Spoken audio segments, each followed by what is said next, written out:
Hola les gens, j'espère que vous allez bien. On se retrouve aujourd'hui pour une nouvelle vidéo un peu moins funny que d'habitude, si je puis dire, puisque je vais parler avec vous de quelques soucis que j'ai eus il y a déjà quelques années. Enfin, quelques années, c'était en 2017 exactement. Et je vais vous parler du coup de mes crises d'angoisse, de la période où j'étais au plus mal clairement.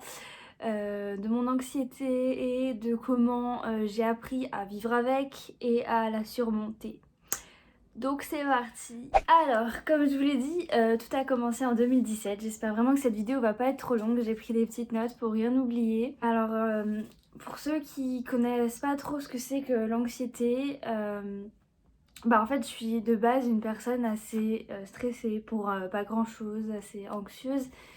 Et l'année 2017 a été assez compliquée de mon côté puisque j'ai déménagé de la maison dans laquelle j'ai grandi pour aller en appartement. Il y a eu aussi le décès de mon grand-père qui n'a pas arrangé les choses. J'étais vraiment très proche de lui.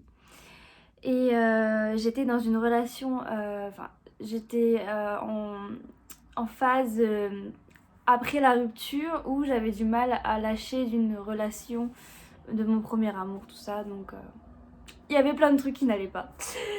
Et donc l'anxiété, donc en fait ce que je ressentais c'était des palpitations, j'avais l'impression que mon cœur battait vite tout le temps, j'avais peur de tout, prendre les transports toute seule, rester toute seule, j'avais tout le temps une sensation de nœud dans la poitrine, j'avais peur de tomber tout le temps dans les pommes, j'avais la tension faible. Et j'avais tout le temps un sentiment de mal-être. Alors du coup, j'étais en études, donc à cette période, j'étais encore en études et j'étais toute seule dans mon appartement, donc autant vous dire que c'était très compliqué à gérer. Quand j'allais en cours, j'étais mal. Il y a même eu une semaine où j'ai appelé mes parents pour qu'ils viennent me chercher car je me sentais plus. Et j'ai arrêté d'aller en cours pendant quelques temps. Enfin, je crois que c'était une semaine ou deux. C'était pas énorme. Je voulais pas louper non plus trop.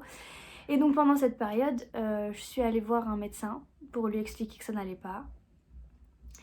Et on m'a prescrit des médicaments style antidépresseurs et aussi, je ne sais plus, je vous citerai pas le nom parce que je vous conseille pas de prendre ça tout simplement. C'était pour calmer le rythme cardiaque en fait, parce que j'avais tout le temps des palpitations et je me sentais mal. Mais c'était hyper psychologique en fait. Donc voilà, j'ai pris ça et ça n'allait pas mieux, au contraire c'était pire. Prendre les médicaments c'était pire. Du coup, j'ai été voir un ami à mon père qui travaille avec un pendule.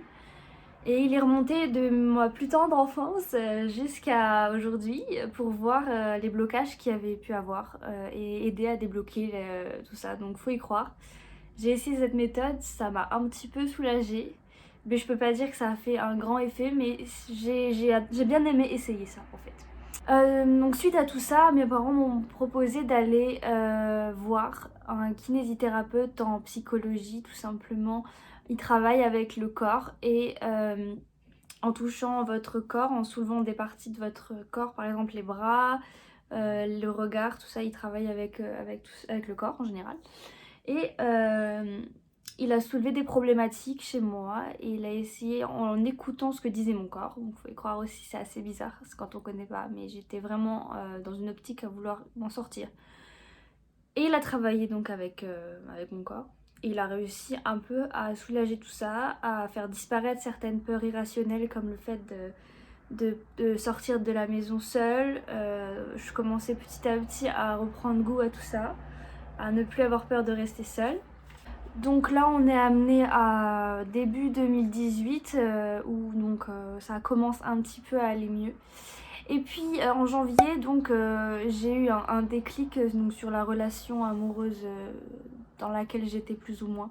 Où je me suis dit stop, j'ai plus envie et j'ai quitté les personnes qui m'ont fait du mal. Et ça m'a fait un bien fou d'avoir ce déclic. J'ai rencontré de nouvelles personnes, je sortais davantage. Déjà en 2017 j'essayais de le faire mais j'ai augmenté tout ça en 2018, début 2018. Et rencontrer des nouvelles personnes, ça m'a vraiment aidé à sortir la tête de l'eau si je peux dire. J'ai donc aussi en début 2018, j'ai terminé, enfin plutôt milieu 2018 du coup, terminé mes études et j'ai changé de ville. Enfin, je suis partie à 1 heure et j'ai commencé des nouvelles études. Ça m'a vraiment aidée. En fait, voilà, c'était un renouveau en fait, tout simplement. Donc après avoir changé donc d'études, j'étais dans un domaine qui me plaisait plus. J'ai eu de nouvelles expériences. Je suis partie travailler au Luxembourg pendant quelques temps. Ça, je leur en avais déjà parlé dans une vidéo. Et voilà, c'est un peu tout ça qui m'a permis d'aller de l'avant. Et j'ai adopté un chat, un petit chat, Ouva. Je pense que vous savez de quoi je parle. Je me suis remis à la salle, je suis allée à la salle de sport, ça m'a fait énormément de bien. Et donc suite à tout ça, maintenant je travaille et ça va un peu mieux. Enfin, ça va mieux. Je dois dire ça va mieux parce que j'étais vraiment au fond du trou à cette période-là. J'avais plus goût à rien en fait. C'était terrible. Et donc, conclusion de tout ça. Aujourd'hui, on est en 2020, donc je vais parler pour 2019 et pour 2020. Donc l'année dernière, ça a été une année avec énormément de changements, mais du positif.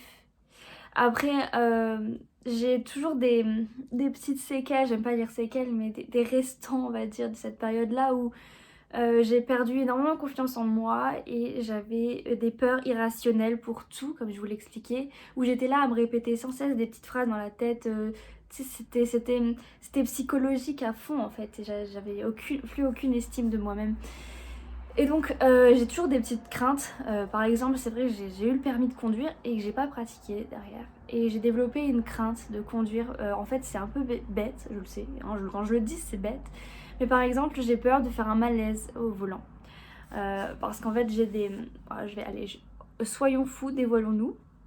Je fais parfois des crises de tachycardie.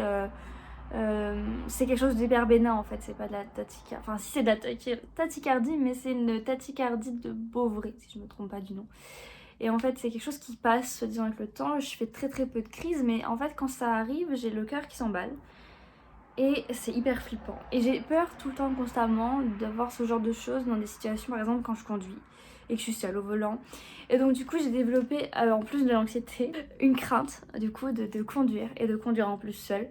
Et du coup, je recule toujours, au lieu de me dire, allez, prends sur toi et tout. Et j'ai vraiment envie d'y arriver, mais voilà. Puis en plus, là, avec le confinement, c'est vrai que ça n'a pas aidé. Mais je sais que c'est quelque chose encore sur lequel je dois travailler. Donc il y a par exemple ça. Et par exemple le fait que, bon, ça c'est aussi dans mon caractère, mais j'aime pas rester seule trop longtemps. J'ai du mal avec la solitude. Voilà.